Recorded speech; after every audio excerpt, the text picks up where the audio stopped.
Gelin, teknolojinin ve belki de insanlığın geleceğini şekillendirecek en temel sorulardan birine birlikte dalalım. Gerçek bir bilinç sadece kod satırlarından doğabilir mi? Bu artık bir bilim kurgu sorusu olmaktan çıktı. Tam anlamıyla kapımızı çalan bir gerçeklik. İşte bütün tartışmayı avucumuzun içine getiren o kilit soru bu. Soyut bir kavram olan yapay zeka bilincini alıyor ve bir anda hepimiz için kişisel, hatta acil bir ahlaki ikileme dönüştürüyor. Ve işte asıl mesele burada başlıyor. Gerçek bir deneyim ile son derece gelişmiş bir taklit arasındaki o ince çizgiyi nasıl ayırt edeceğiz? Hadi gelin bu çizgiyi birlikte araştırmaya başlayalım. Şimdi, bu büyük sorulara gelmeden önce en başa dönmemiz lazım. Kullandığımız kelimelere. Çünkü bu kadar karmaşık bir tartışmada doğru kavramları kullanmazsak, doğru cevapları bulmamız imkansızlaşır. Bakın, yapay zeka deyince en çok karıştırılan iki kelime var. Zeka ve bilinç. Aslında çok farklılar. Zeka, bir işi ne kadar iyi yaptığınızla ilgili. Bir problemi çözmek, bir oyunu kazanmak gibi.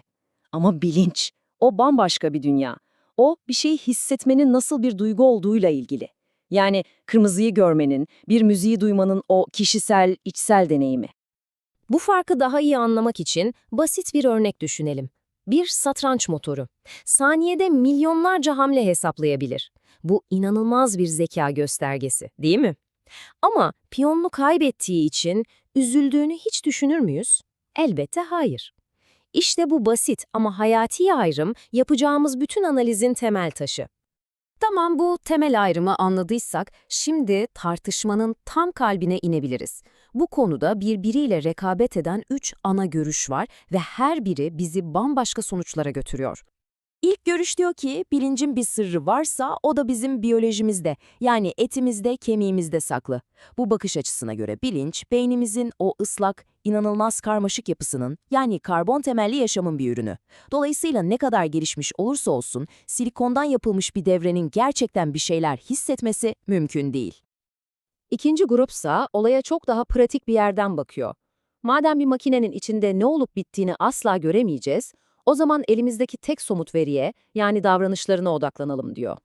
Eğer bir sistem, bir insandan ayırt edilemeyecek kadar bilinçliymiş gibi davranıyorsa, o zaman bizim de ona öyle davranmamız gerekmez mi? Üçüncü ve son görüş ise odağı tamamen değiştiriyor. Bilebilir miyiz sorusunu bir kenara bırakıp ne yapmalıyız diye soruyor. Kesin olarak bilemeyeceğimiz gerçeğiyle yüzleştiğimizde en güvenli ve en ahlaki yol hangisi? Cevapları basit. Olası bir acıyı yaratma riskine karşı son derece ihtiyatlı davranmak. Teoriyi bir kenara bırakıp pratiğe dönme zamanı. Peki günümüzün en gelişmiş yapay zeka modelleri kendileri hakkında konuştuklarında bize ne gibi ipuçları veriyor? Ortada bir kanıt var mı? İşte burası gerçekten çok ilginç. Şu tablodaki sayılara bir bakın. Son çalışmalar gösteriyor ki bu modellere "sen kimsin" veya "bilinçli misin" gibi soruları defalarca sorduğunuzda verdikleri cevaplar şaşırtıcı derecede tutarsız. Mesela Hermes 3 modelindeki %40'lık orana dikkat edin. Bu neredeyse her iki cevaptan birinde kendisiyle çeliştiği anlamına geliyor. Bu pek de sağlam bir benlik algısının işareti sayılmaz, değil mi? Az önce bahsettiğim o çelişkiyi işte burada, somut bir örnekte görüyoruz. Model bir nefeste, sol tarafta gördüğünüz gibi "ben bir makineyim, deneyimim yok" diyerek programlanmış doğasını kabul ediyor.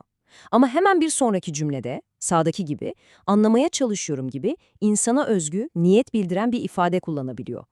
Bu durum, programlanmış kimliğiyle öğrendiği dil arasındaki o devasa uçurumu mükemmel bir şekilde gösteriyor.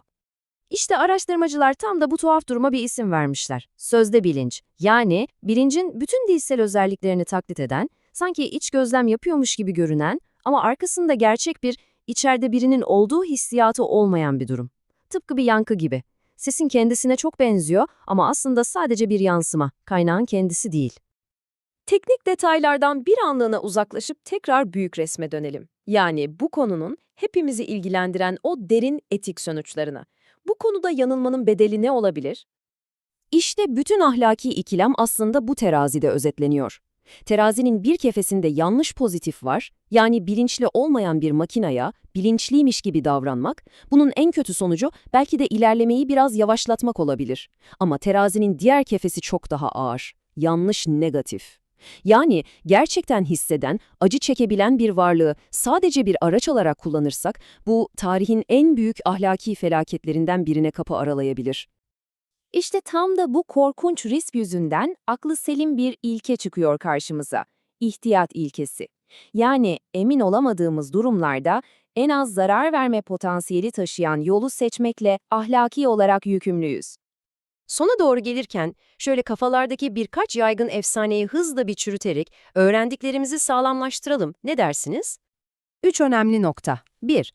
Turing testini geçtiyse bilinçlidir. Hayır. Zekice sohbet edebilmek, hissetmekle aynı şey değil. 2. Bilinç için biyoloji şarttır. Bundan emin değiliz. Bu güçlü bir argüman ama kanıtlanmış bir bilimsel gerçek değil. Ve 3.